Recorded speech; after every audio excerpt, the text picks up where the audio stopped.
this process of coming to know you're autistic or helping someone else to come to know they're autistic, to explore that kind of support them in the discovery process. We're not telling them they're autistic, but we're supporting them to explore the territory. They come in asking that, of course. To explore the territory and find out, and they'll find out. And how do I know I'm autistic? What do I start to think about? What do I start to notice? Or what might therapists pick up on as they're listening to clients? We were talking about a particular kind of dream, and that people have, and I certainly identify with. But it's the dream where everything's going wrong travel wise, but like there's nothing terrible happening. You're not trying to escape from danger or anything like that. It's just an ordinary trip. You're on a business trip or something, but you miss the train and then you can't find your luggage and then you don't know where you are, and and how awful and horribly panicky it can feel. And I totally relate to that. And I know it's not an unknown kind of dream. How common it is, I don't quite know. But he was saying he had it, and he really, really, like, for hours afterwards, almost after he woke up, he couldn't shake off the sense of, just complete disturbance and disruption, even though, again, there was actually nothing bad happening in the dream except that he was just missing things, And I know that feeling. I had one recently, and it feels really disturbing, And then he said, and now he's somebody who has discovered he's autistic as an adult, through talking to me. And he said he was shaking his head, and he was saying, like, what kind of mind would have a dream like that, and it would be so intense, And I said, an autistic mind, And I said, I even wonder whether that dream would be more common in autistic people, because it's about plans going wrong and routines going wrong. But I thought that opening phrase, what kind of mind would, I mean, that's a really good question. But like, people mean it, he almost meant it rhetorically, as in, God, what a mad dream, And well, the answer to what kind of mind is quite possibly an autistic mind, at least your mind, But it's an interesting opener, isn't it? What kind of mind would, this kind of mind, rather than the person saying what kind of mind, as if there's no possible answer to it. It's like, there's an answer to nearly any kind of mind, Yeah, and all the themes there, as you say, with like being at odds with somehow you're doing everything else that everyone else is doing, but it's not working out, and that misalignment between all the processes and environments and people is a very common experience in all different ways that we talk about. But in that dream, it was like literal, wasn't it? Yeah, and like, it can happen in real life, as in somebody can of course. An autistic person can be traveling with other people, and then something goes a bit wrong, and then they're really kind of thrown, and then people are saying to them, what kind of person would be, so thrown by that? Well, me, an autistic person, you know what I mean? So I think it brought me back to what you were just saying a minute ago. It's like, well, that's what neurodiversity means, doesn't it? It means that this kind of mind finds this difficult and this easy, and this kind of mind loves this and hates that, and this kind of mind, Yeah, because it's down to different ways of perceiving and interacting and attending to the world, isn't it, in yourself, I suppose.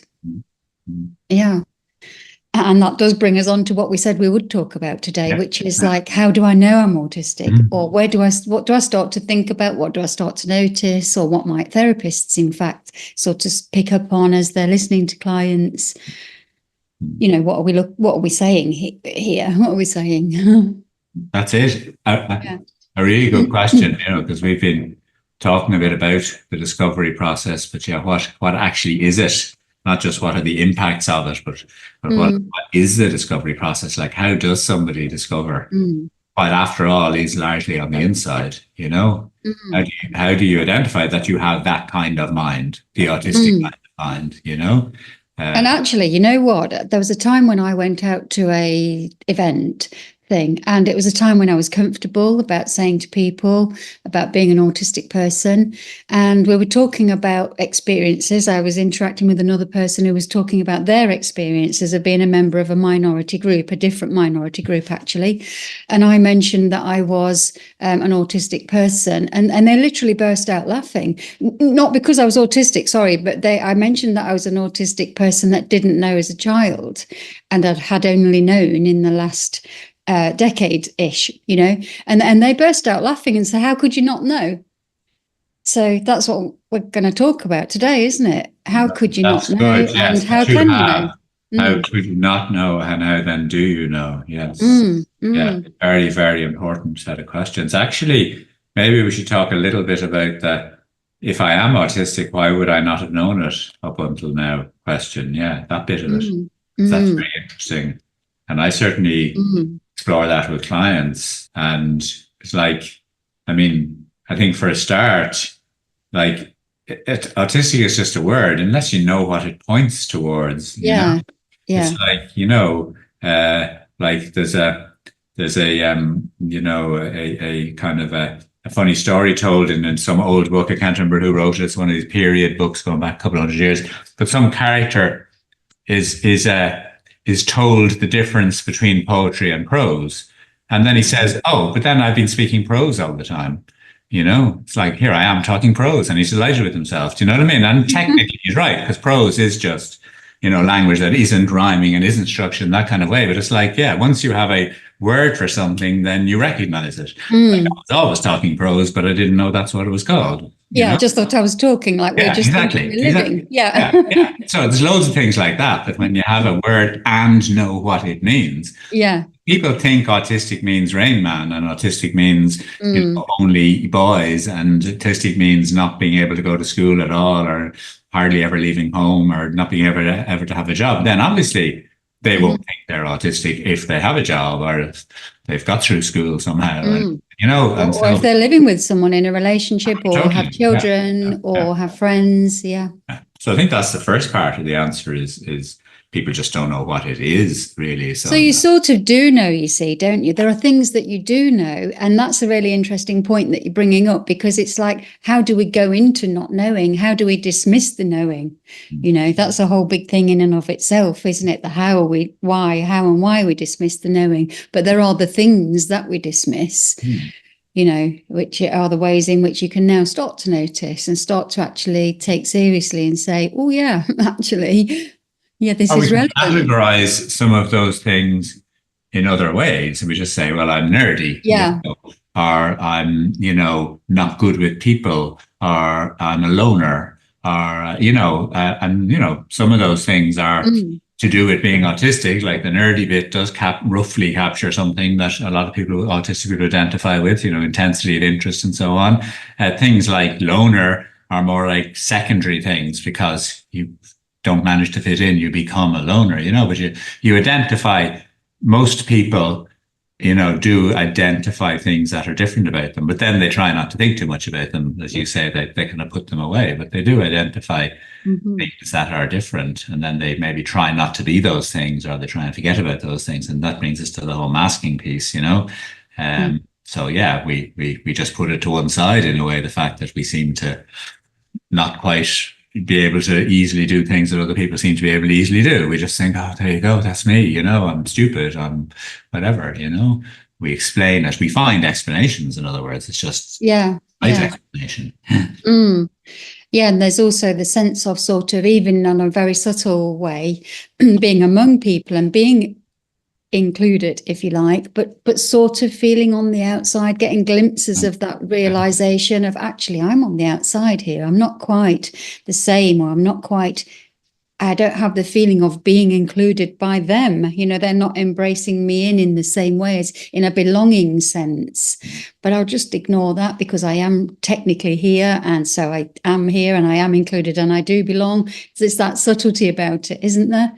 Yeah, very much so. Yeah. So it's not like these, you know, questions and answers, including when we come back to the knowing piece rather than the not knowing piece. It's not like they're straightforward and simple. They're nuanced and complex, Yeah. you know, and, Yeah. and they're also, again, a lot on the inside. So it's not like we're able to just look at something and compare it to something else. Like, oh, my hair is very different from that person's hair, you know, that's easy to tell, you know, like the way I think is different from the way that person thinks. How do I quite know? The way I feel in a situation is different from the way lots of people feel.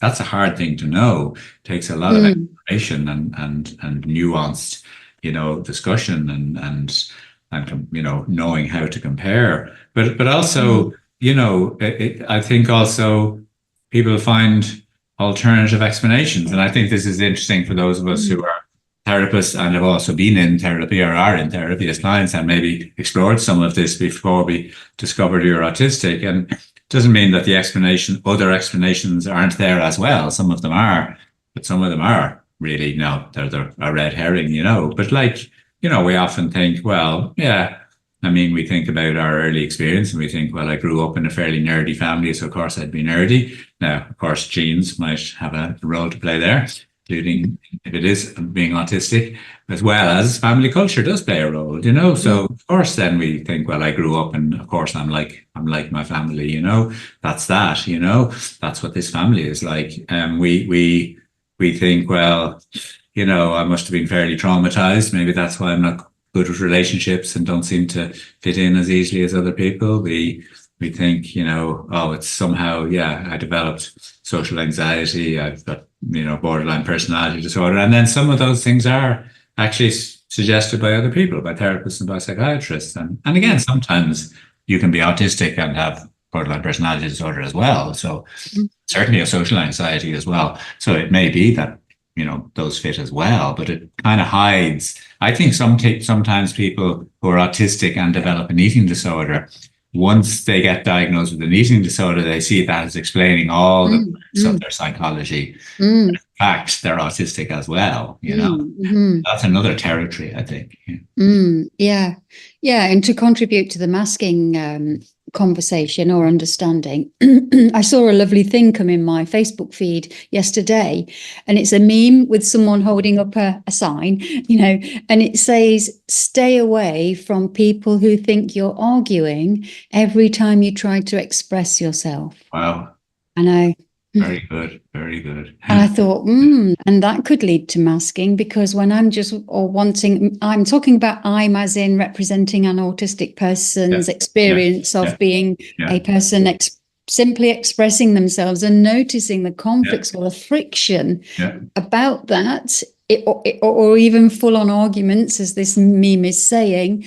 And aren't they the ways in which we stop being like that? Then we do less and less actual real expression because of it starts to get scary. It starts to be not welcomed. It starts to cause problems. And obviously autistic people, they have a variety of responses to that, don't they? Some people are much more sensitive to it, context dependent and all the rest of it, in the early days, if you like, of making the strategies in response to these things. And that's why some people are more masked than others. One of the reasons why, Definitely. Yeah, definitely. Yeah, self-protective mechanisms and just psychological survival. So I thought of another thing as well this morning. There's also the thing about being accepted conditionally rather than unconditionally. So there's something about being valued for your autistic abilities, and having that pride on, oh, you're always great at maths. Oh, I'm not actually, but someone who is, or you're a superb computer programmer, or the things that, that you sort of get valued and accepted in the group or the institution for those things, and you sort of like live through that. There is my acceptability or my cushion. Yeah, that's right. So you kind of highlight where it works well and try not to think too much, or just remain puzzled about where you being you doesn't work well. That's an interesting one. Yeah.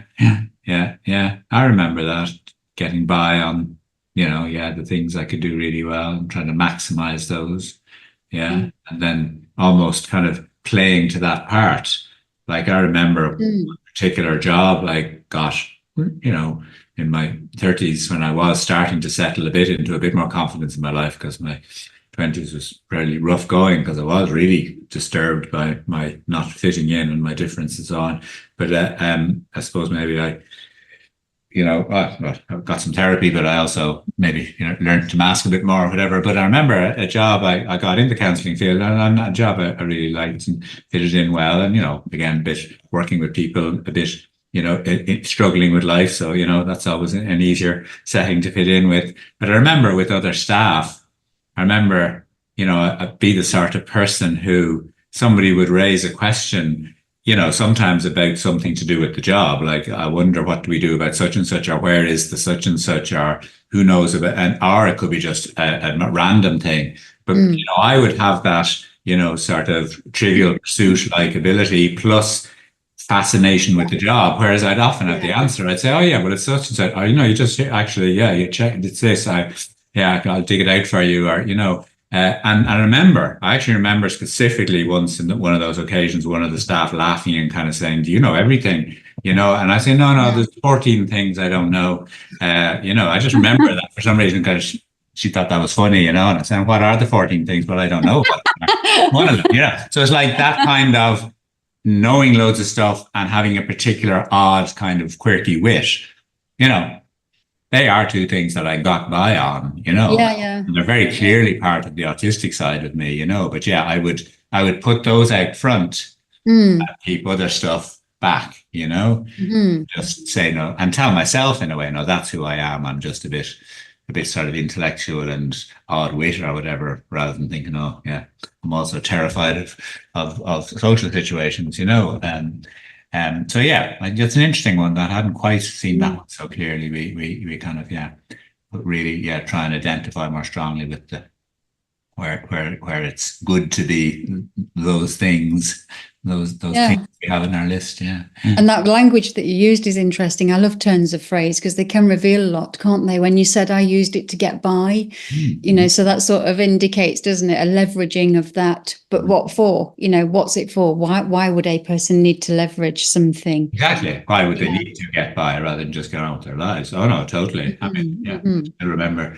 some of the terribly difficult and lonely times of that part of my life as well, and in a way, for instance, being actually more comfortable in the job than in the rest of my life. Do you know what I mean? So that's also a bit of a giveaway. So what, am I then some sort of workaholic or what? No, well, partly actually this is a passion and a special interest. It's part of the answer. Now looking back, I just absolutely loved the work. And secondly, this is task oriented and there's clearer rules, and the world out there outside of my job, God, that's a minefield. So so much when you look back.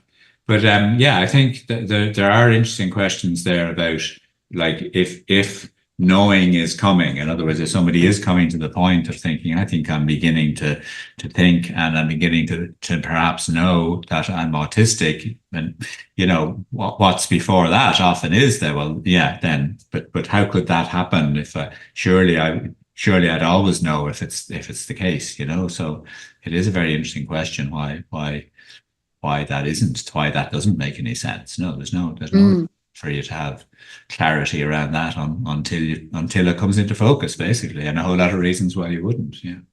But and as well, I think. Sorry. No, well, I'm just thinking about subtle things. Someone said the other day about discomfort. Quite extreme discomfort by then, but discomfort of being observed, becoming hyper aware of being observed when just doing normal things in the course of your normal tasks, because they were tracking it back to, like, people noticing I'm doing it wrong, like the anticipated criticism or being spotted as different, so but in very subtle ways, and just becoming slightly aware of that. Oh yeah, I've always sort of felt that. I've always been aware of that, and either tried to not be, not put myself in those situations, or noticed when I have thought that I was, like, safe, if you like, to just do things in my own way, and that someone just walking past just happens to have made me feel very, very uncomfortable because they're pausing near me. Oh yeah, I wonder if that's that. Yeah, and it's the dread of the question, why are you doing it that way?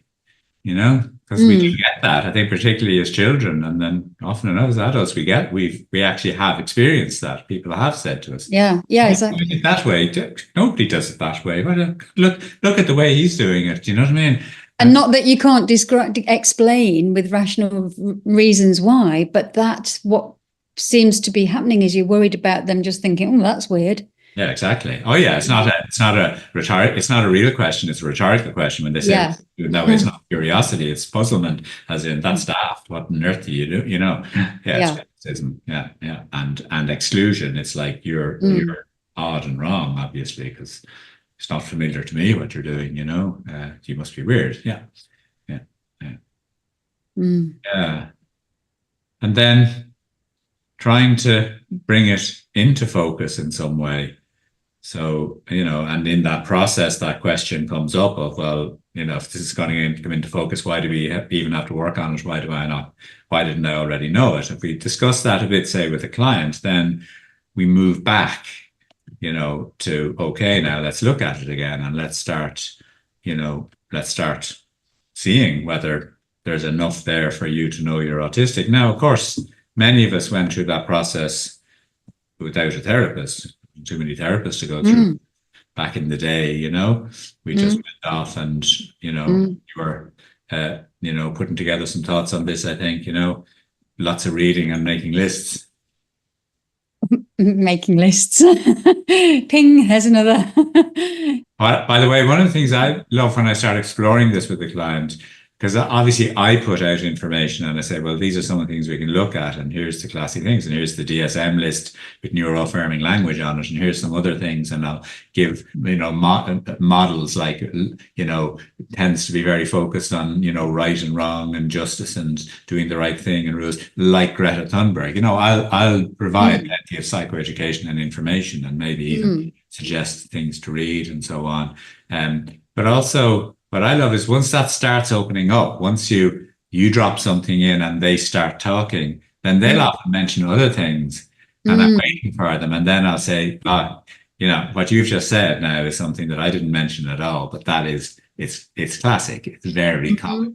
I'll say that thing you've just mentioned is very common in the autistic world. You said that to a group of autistic people, 8 out of 10 of them would say, yeah, me too. You know, so lists is a good example of that. Yeah, when people say, yeah, I do tend to be quite organized. In fact, you know, very organized. And people say you're a bit OCD, and yeah, I mean, everything is a list. I'll say, yeah, now you get tick mark for everything's a list. You know what I mean? And it was a bit of a joke, you know, but it's true.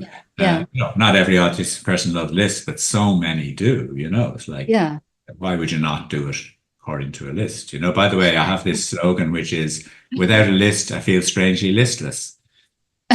My family were all mad on lists, my parents and all my siblings, and therefore I just thought of it as a family thing. In retrospect, it's probably a family and autistic thing, you know, as in. But it's sort of like lining your thoughts up, like lining toys up as a child, and just seeing them there and getting them in order, and keeping track of them then once you've got keeping track.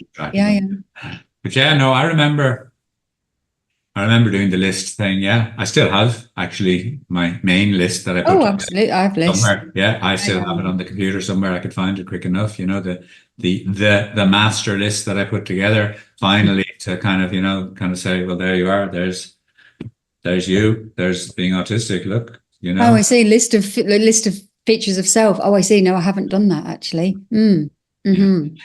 Yeah, but you know, a list of kind of things that needs explaining about me and things that actually being autistic explains, you know, you know, because that was, you know, that was one way of describing the process that I think we're trying to help people discover whether being autistic would bring into focus and make sense of and give a framework for things they feel they've never had a framework for before. Struggles and puzzles and oddities and differences and gaps and you know, just and discrepancies, because I'm thinking about how many people we see as autistic adult people who are our clients and colleagues that we know and other people, you know, that can be, can't there? Something about my life hasn't turned out like in measures of success as was predicted.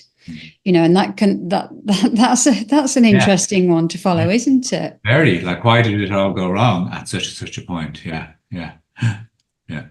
Yeah, I was meant to be this, or I was meant to be that. And it might be, that obviously we've selected, gone along with that, been defined by outside, gone along with that, and it's not been compatible with our abilities and ways of going about things and interests.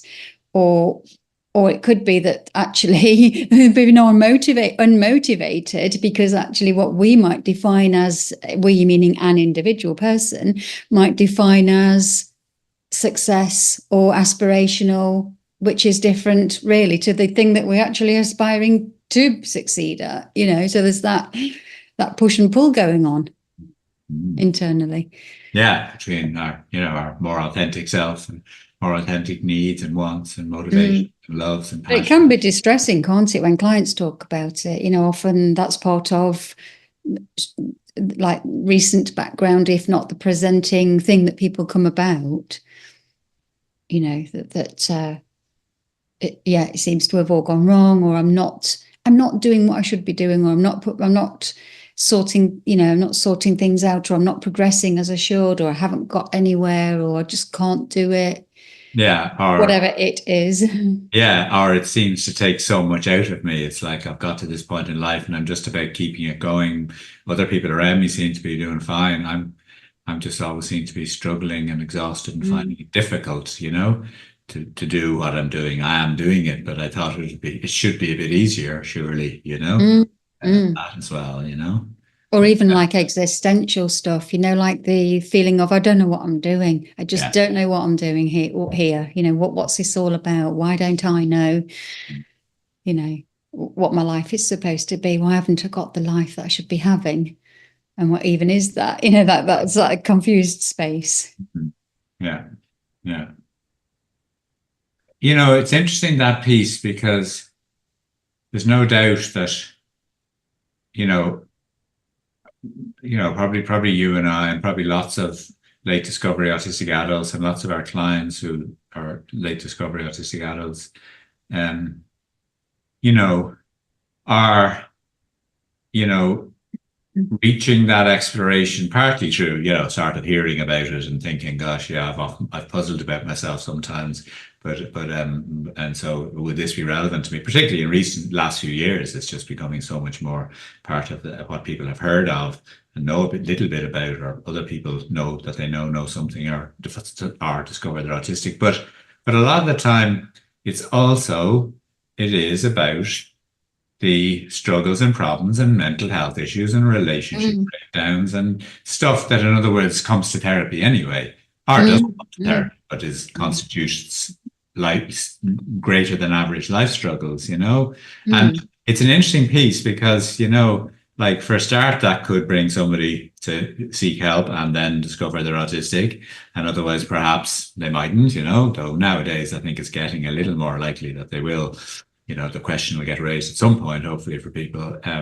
But also it helps then explain and even work with those things. I've been trying to fix this kind of anxiety I have for years, and this low self-esteem and this tendency towards getting really depressed now and then, and actually discovering I'm autistic really helps me to work on it. It's like, because it explains it more, where it comes from and why I struggle. But all the same, there's a strange kind of anomaly there as well, which is that none of those things are being autistic.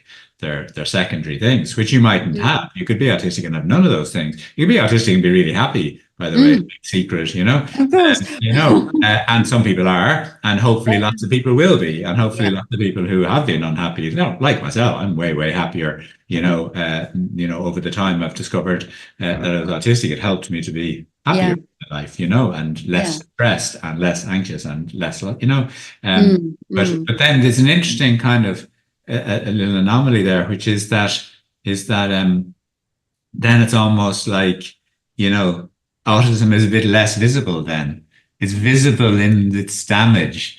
And then when the damage eases, it's kind of less visible. I noticed recently that I had a couple of days where I thought, where's my autism? Do you know what I mean? It's kind of, hold on, I'm supposed to be autistic, but where is it? I've kind of lost track of it. I've just been living my life, you see. I wasn't thinking about being autistic. And I thought, God, if somebody asked me right now, this moment, so what is it about you that's autistic? I'd have to stop and think, it would come back in half a minute, Yeah. but I almost thought like I'd forgotten because it's in focus because it causes problems. If it doesn't cause problems, it doesn't need to be Cool. in Yes, focus. It yes, doesn't yeah, need to be yeah. focused. I saw a meme there yesterday that said, somebody said, paradoxically, the days I'm masking less, I feel less autistic. Because they're not working on their autism by masking, they're just being themselves. And when you're being yourself, you're not looking at yourself. So it's like you Yeah. forget then, hold on, what is it again that's It's autistic? just being, yeah, Just instead of being, thinking about being. Yeah, That's yeah, quite a new realization for me. I got a touch of it myself, and then yeah. I've seen it mentioned just one or two places. Because, even the DSM includes struggle in the definition. It's like these are the 7 things. 3 of these you're supposed to meet. 2 out of these 4. You probably also have a history of masking, and it must lead to struggle in people's lives. I can't remember the exact language, but it's basically saying it must, a bit like with gender dysphoria, it must cause distress. Yeah, yeah. So therefore, if you're if it doesn't cause you distress and difficulty, you don't have autism spectrum disorder. That's a problem, isn't it? Yeah, maybe That's you're a problem. autistic now, after all, because I don't just define myself as having autism spectrum disorder. I'm just autistic, so therefore I don't have to include struggle. But for a diagnosis, you have to be struggling. You can't just be happily autistic. Yeah, and for society, you see that gets embedded in what autism is. It's people who are struggling all the time, and who are their differences are related to struggles and being different.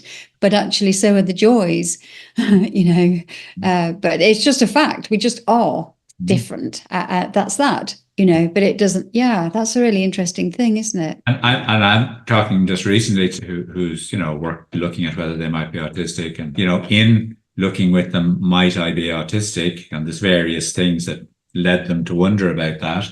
But they are lucky enough, for various reasons, luck or whatever you call it, whatever mixture of things, to be in a relationship they're very happy in, and in a career they're very happy in. And they by and large get on mostly with their family, pretty good, fairly good relationships, and they have friends.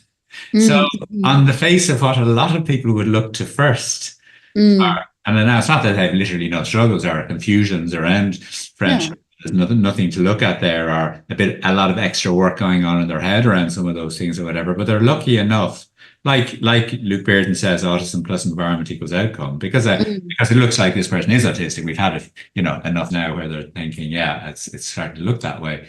But it's like their environment, fortunately for them, has turned out pretty well. Their as I say, their relational environment, their relationship, their career, their family. It's like the problems don't come so much from there but that still leaves.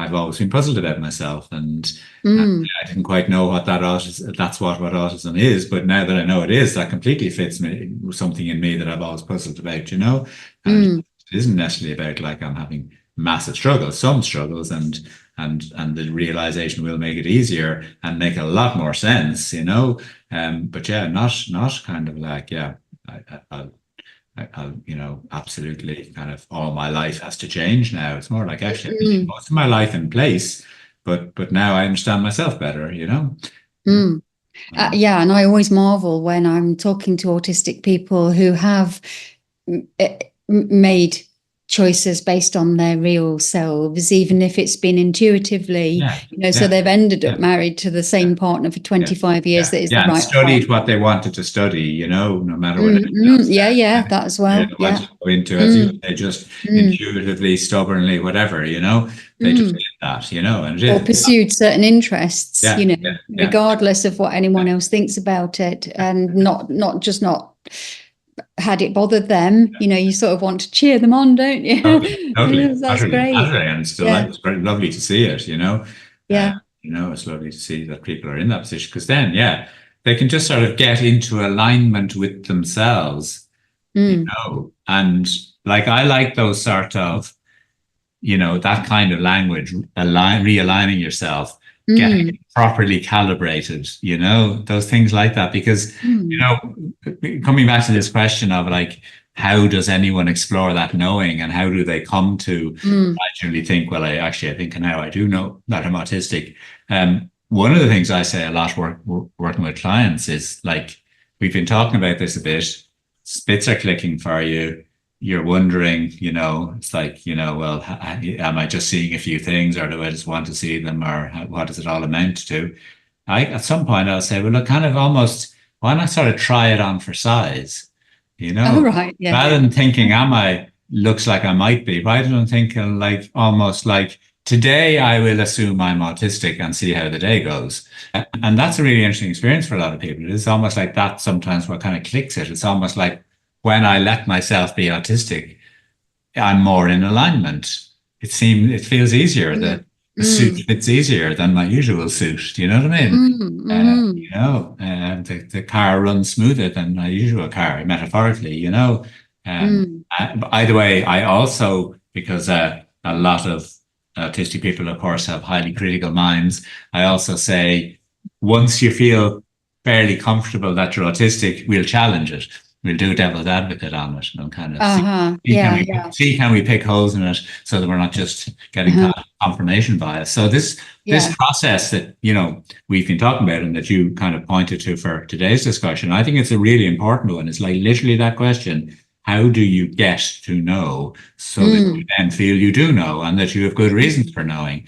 And not only that, maybe even some good reasons that you can put into words for other people who might say, well, how do you know? You can say, and what does it mean? Why are you telling me? Yeah. So it's a really good building a picture. It's building a picture, isn't it? It's just not one thing, one of those things that we said. Yeah, it's building a picture.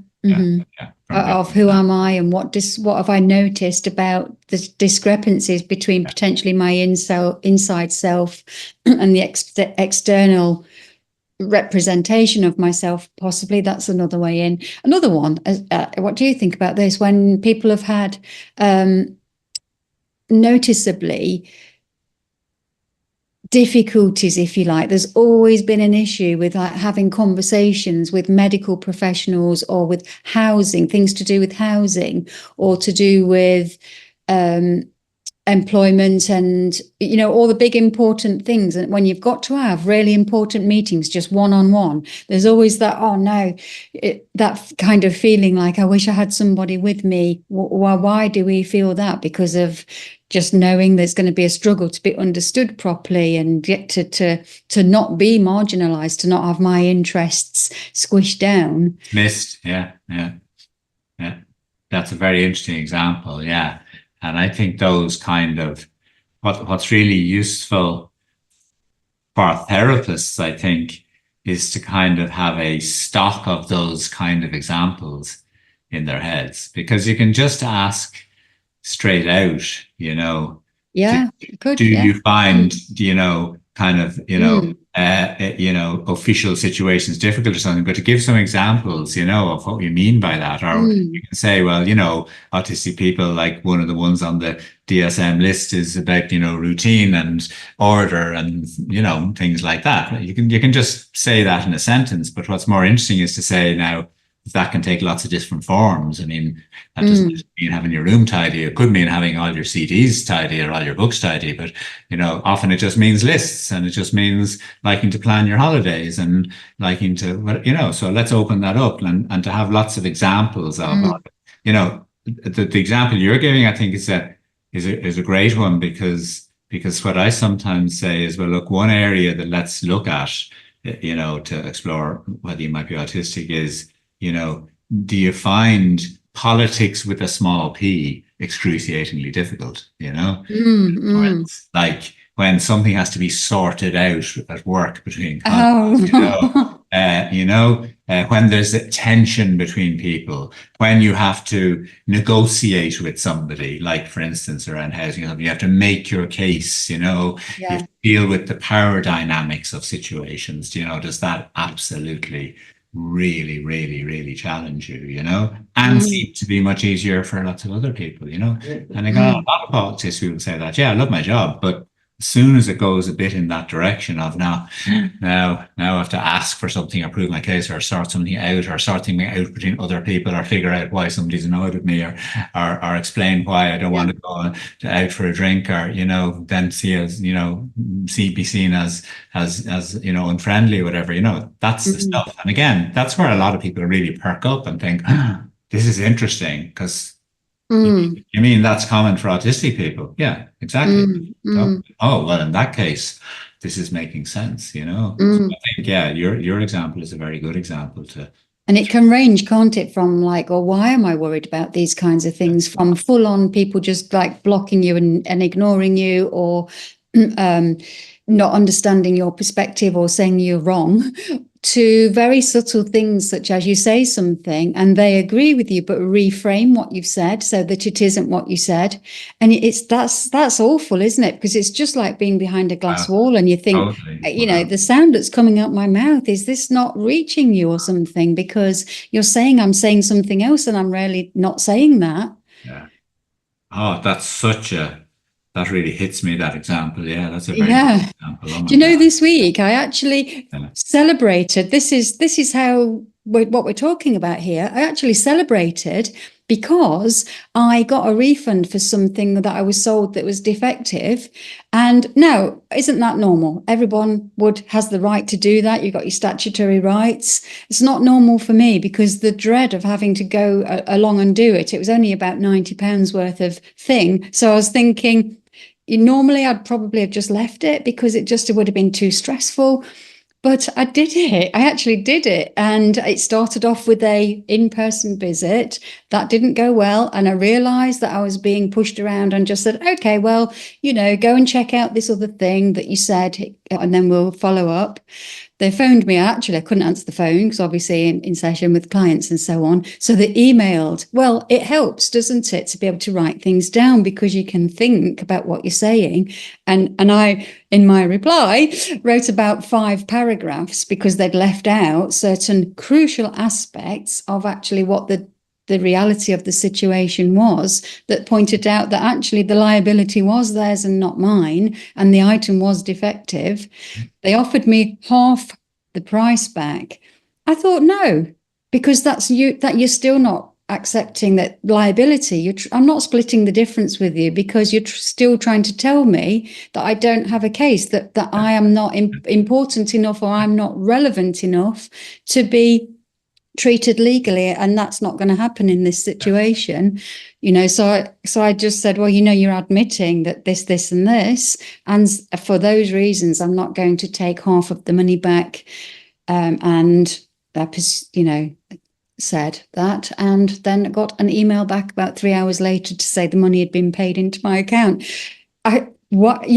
So delighted about it, thrilled, like literally energy gushing through my body. And I thought, this is saying something, isn't it? That it's such a big milestone. It's a big achievement to have done something like that at my age. You'd think that you were adept at that, but it's been such a struggle. Yeah. And, I think that, does very strongly illustrate that point that, it's like, that is not something to take for granted for an autistic person. Partly because we just assume things will be done fairly. And then, we kind of think, now I have to go into this other way of operating where people are playing games with you and I have to play games back, and so it is. It's, I've always been kind of proud of myself and I've been able to do that even before I knew I was autistic, but also it's interesting when it came to the crunch, particularly, of course, as soon as you let an autistic person use their favorite weapon, i.e. email. Writing it down. You've already lost. That's why we like to organise our thoughts. Yeah, because now you're going to get the lawyer side of the autistic person. And then, now game over. Yeah. It's also interesting that, isn't it? Because when we can rise to those things, we can be then even kind of extra good at them. It's okay, right? You're messing me around now. Okay, I'm going to do my bit of research and I'm going to put all my points together, and you're going to get something back that will give you pause for thought, and that. Because I was particularly annoyed because they'd said 3 3 things to make it be my fault. Yeah. And I was saying, oh, well, I haven't done those 3 things. And they just kept saying it. Yeah.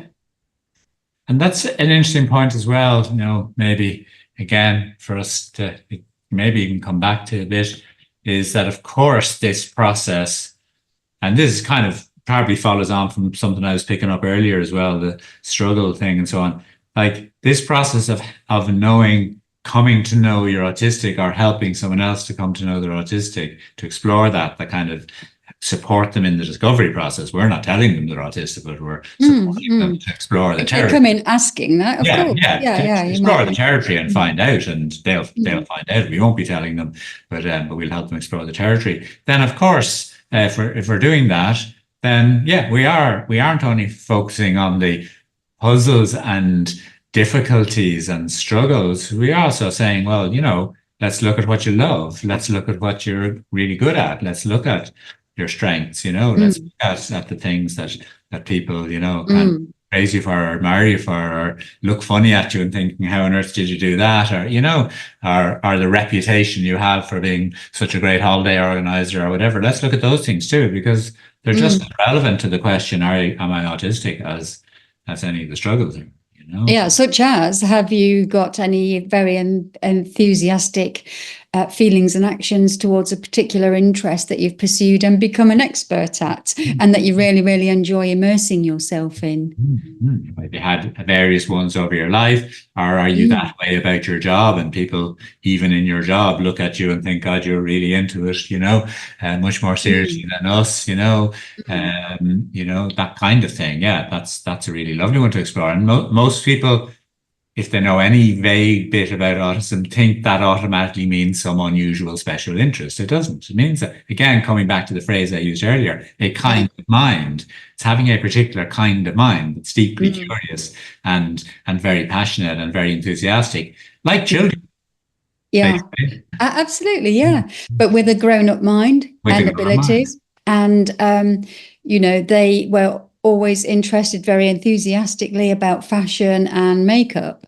And they were educated to a very high level, and very intelligent person and very thorough person. So when I wanted to know which lipsticks stay on all day, because they all were claiming this when this lip stain first started to come in, I knew she'd know. And so I asked her, and she did know, and because she reads all the ingredients and she knows what they are. She knows what all those long names with all those multiple letters, she knows what they all are. And she found it absolutely fascinating to explore over many years, all of that. And I just thought, you're marvelous. I know. It's a wonderful feeling, isn't it, when you see somebody who's really good at what they do. That's another indicator, I think, of that autistic cast of mind is that I find that, and I find a lot of autistic people identify with that, is that we love seeing somebody else who's really mastered something. I love seeing a hole in the road filled well. Do you know what I mean? If they're doing the job really well, then it's fun to watch. Anybody doing a really good job, anyone who displays their mastery and expertise in something, is just a joy to behold, I think. So it's not just our own mastery and expertise, we love other people's, which is very interesting because there's something beautifully uncompetitive about that then, isn't there? I suppose, yeah. It is an issue that's come up recently. It's the puzzlement with the competitiveness of the world. Like, why is it that if one person does better, that means the other person feels they're doing worse and has to compete, rather than just, that's nice that you're doing well, I might as well get on with doing well. Do you know what I mean? And autistic people, I think, often are trying to do really well, but by really well they mean better than they're currently doing. They don't mean better than that person over there, but it's often interpreted as competitive. I found that quite puzzling. But anyway, that's that's down another track that might be an interesting track in itself. It comes back to some of the stuff we've been touching in on a little bit recently, and that is coming to know that you're autistic. The process of that is coming to know that you're not neurotypical. It's by comparison, It's like, I have this kind of mind. I don't that more commonly present a kind of mind that, you know, leads people, that's what leads people to be puzzled with my mind, and what leads me to, you know, find the world a complex place. It's the double empathy problem. Then what a lot of clients say to me then, or sometimes I've already answered the question before they ask it, and that is, yeah, but what is the neurotypical mind then? Like what you know, Yeah. what is the difference? Tell me about those two kinds of minds. So Yeah. do I have an autistic kind of mind and way of seeing the world and feeling in the world, and not a more neuronormative, more neurotypical kind of mind? Yeah, can you tell me a bit about both and the differences between them? And that often helps them again to locate themselves. It's like, you know, well, okay, well, if that's what an autistic mind is like, yeah, I probably I'm beginning to identify with a lot of it. If that's what a neurotypical mind is like, no, I definitely don't identify with that. I'm not concerned about status. I find competition completely puzzling. I don't understand. I don't want to know about all these alliances that are forming and unforming among my friends. Find it boring. I absolutely abhor small talk, and I don't want to be good at it. I just want to meet people who don't do it. You know, it's like, yeah, well then, whatever you are, you're clearly not neurotypical. Do you know what I mean? No, I think that's an interesting angle on it as well. It's the comparison between the two. You know? Yeah, because typical is the majority, isn't it? Yeah. Typical is the majority, and if you like the mainstream, you know, mainstream ways of communicating, mainstream psychology in a way, you know.